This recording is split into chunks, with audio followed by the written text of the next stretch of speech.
Oi, gente! Bem-vindos a mais uma aula do canal Pro de Português. E aqui é a professora Gislene. Você já ouviu a história do Minotauro, o monstro do labirinto, aquele metade homem e metade touro?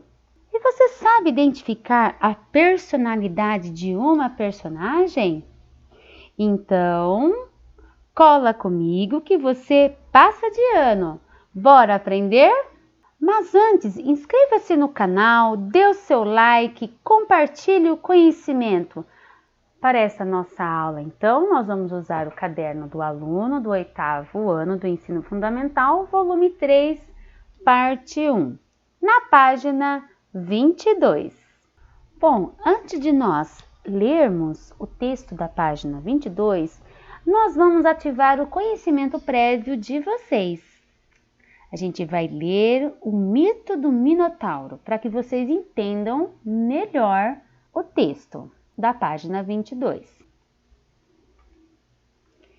Minos, habitante da ilha de Creta, localizada no sul do mar Egeu, desejava ser rei da ilha. Decidido a tornar-se rei de Creta, Minos faz esse pedido a Poseidon, o deus dos mares. Contudo, para atender seu desejo, o deus exigiu um sacrifício. Poseidon mandou um touro branco magnífico saído dos mares e exigiu que Minos o sacrificasse em seu louvor. Vendo aquele belíssimo touro, Minos se encantou e decidiu sacrificar outro touro no lugar, pensando que Poseidon não notasse a diferença. Entretanto, o deus dos mares não só notou a trapaça, como também puniu Minos. Sua esposa, Pasífae, foi manipulada por Afrodite, a deusa do amor, a pedido de Poseidon, para que se apaixonasse perdidamente pelo touro enviado por ele. Dessa união amorosa nasceu Minotauro. Apesar do castigo, Minos ainda assim foi coroado rei de Creta, porém tinha que lidar com o Minotauro, fruto da traição de sua esposa. Para aprender Minotauro, que à medida que crescia ficava cada vez mais indomável, o rei Minos encomendou a construção de um labirinto ao arquiteto Dédalo. Ele deveria ser imenso e contínuo, com centenas de corredores e aposentos confusos, que prenderia qualquer um que nele entrasse. Aqui a bibliografia do texto que foi adaptado. Gostaram da história do Minotauro? Bem resumida, é só para vocês realmente entenderem, né, o contexto do texto que nós vamos ler agora e para levantar os conhecimentos prévios de vocês. Bom, agora aqui na página 22, nós vamos começar a atividade 3, conectando labirintos. E a gente vai fazer a leitura do texto 2, no labirinto de Creta. Esse texto é um texto narrativo, cuja finalidade é contar uma história inventada. E para ser um texto narrativo, preciso ter o quê? Narrador, personagens, enredo, tempo e espaço. Todos os elementos que a gente já veio estudando em aulas anteriores. Então, enquanto eu estiver lendo o texto, vão relembrando esses elementos e respondendo mentalmente qual é o foco narrativo, quem são os personagens, né? Para que vocês possam exercitar esses elementos da narrativa. No labirinto de Creta. Foram despertar na ilha de Creta, onde logo descobriram o labirinto. Era um palácio imenso, com 1000 corredores dispostos de tal maneira que quem entrasse nunca mais conseguiria sair e acabaria devorado pelo monstro. O Minotauro só comia carne humana. Diante do labirinto, os 3 pica-paus pararam para refletir. Quem entra não sai mais e acaba no papo do monstro, disse Pedrinho. Mas nós sabemos o jeito de entrar e sair. É irmos desenrolando um fio de linha. Ah, se eu tivesse trazido um carretel. Pois eu trouxe 3, gritou Emília triunfalmente. E dos grandes, número 50. Dessa mala, Visconde, abra. A mala foi descida e aberta. Emília tirou os carretéis e deu um a Pedrinho, outro ao Visconde, ficando com o terceiro. Entraram no labirinto e foram desenrolando o primeiro carretel.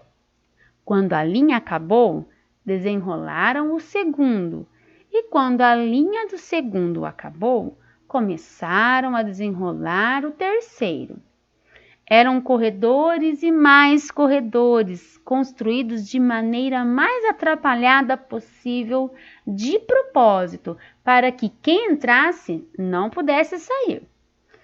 Antes do terceiro carretel chegar ao fim, Emília sentiu a aproximação de qualquer coisa. Percebo uma caatinga no ar, disse ela baixinho, farejando. O monstro deve ter seus aposentos por aqui. Uns passos mais e pronto. Lá estava o Minotauro, numa espécie de trono, a mastigar lentamente qualquer coisa que havia numa grande cesta. Mas como está gordo, cochichou Emília. Muito mais que aquele célebre cevado que Dona Benta comprou do Elias Turco. Parece que nem pode erguer-se do trono. De fato, o monstro estava gordíssimo, quase obeso, com 3 papadas caídas. O seu corpanzil afundava dentro do tronco. O que teria acontecido? Mesmo assim, era perigoso aproximar-se, de modo que novamente Emília recorreu ao Visconde. Vá lá, meu bem, chegue-se ao gordo e com muito cuidado peça informações sobre a tia Anastácia. E se ele me devorar? Não há perigo. Nem a esfinge o devorou, quanto mais o Minotauro. Só as vacas devoram os sabugos. Mas ele é um touro e os touros também comem sabugos. Menos este, que é antropófago. Vá sem medo. O Visconde arriou a maletinha e foi. Instantes depois voltara. E então? Perguntou Pedrinho.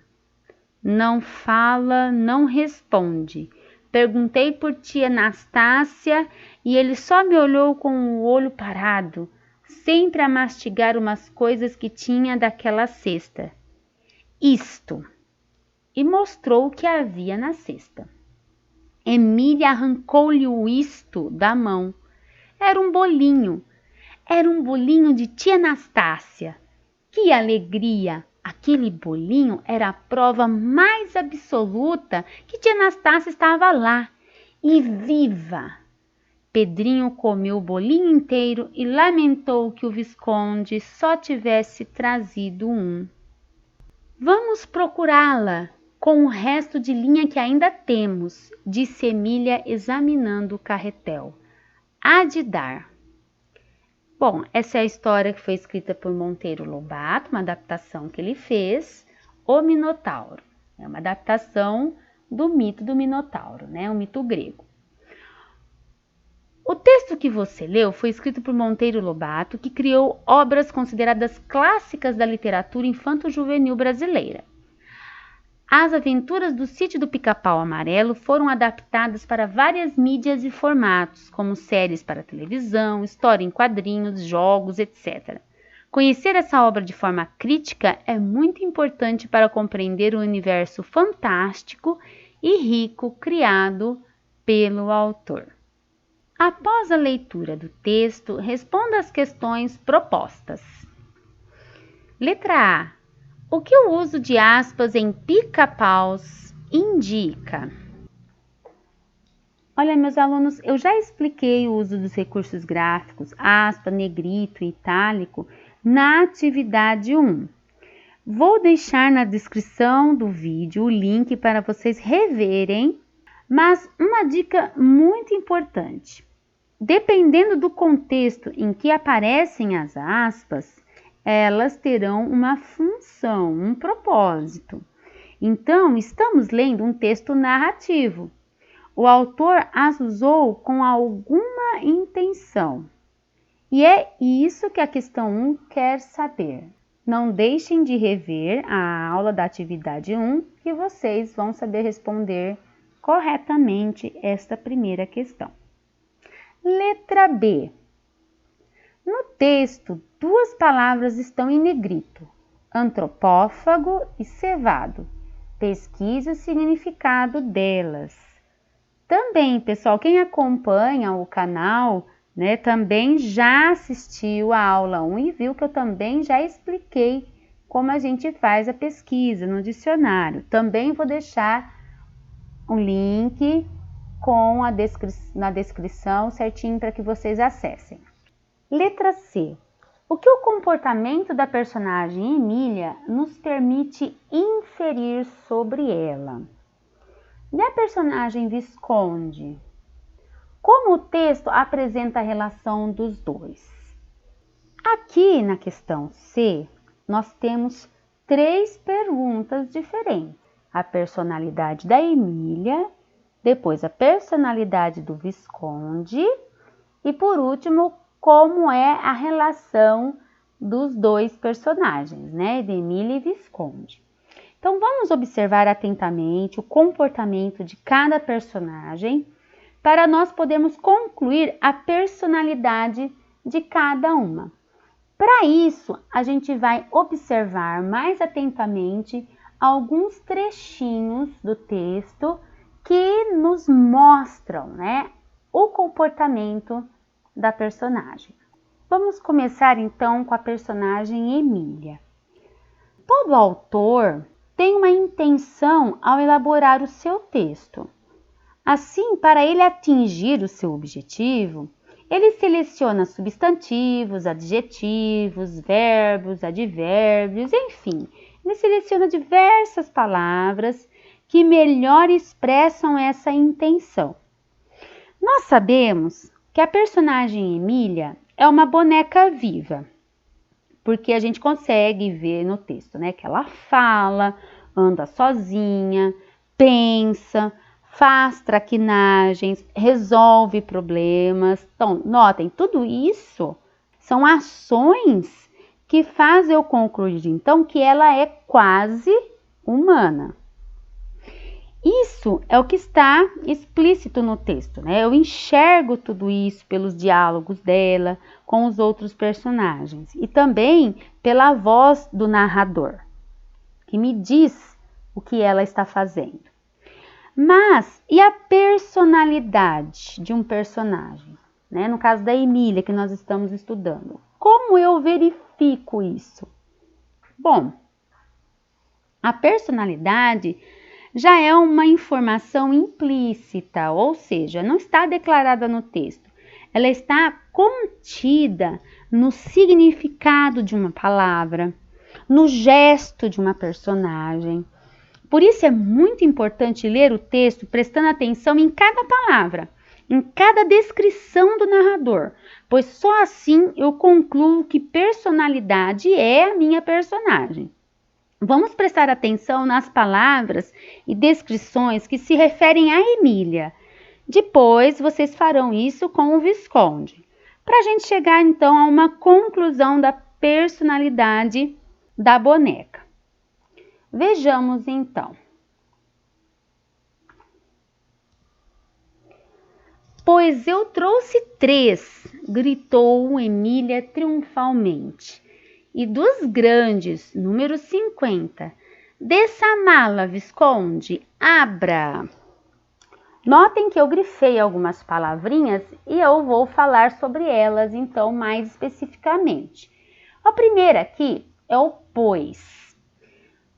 Pois é uma palavra que está ligando a fala da Emília com a última fala de Pedrinho. Pedrinho diz assim no texto: ah, se eu tivesse trazido um carretel. Essa foi a última frase da fala de Pedrinho. Aí Emília fala: pois eu trouxe. Notem que o pois liga uma ideia contrária à de Pedrinho. Pedrinho lamenta não ter trazido o carretel e a Emília, ao contrário, fica triunfante, se sente vitoriosa, orgulhosa de si. É porque pensou, porque trouxe não apenas um carretel, mas 3.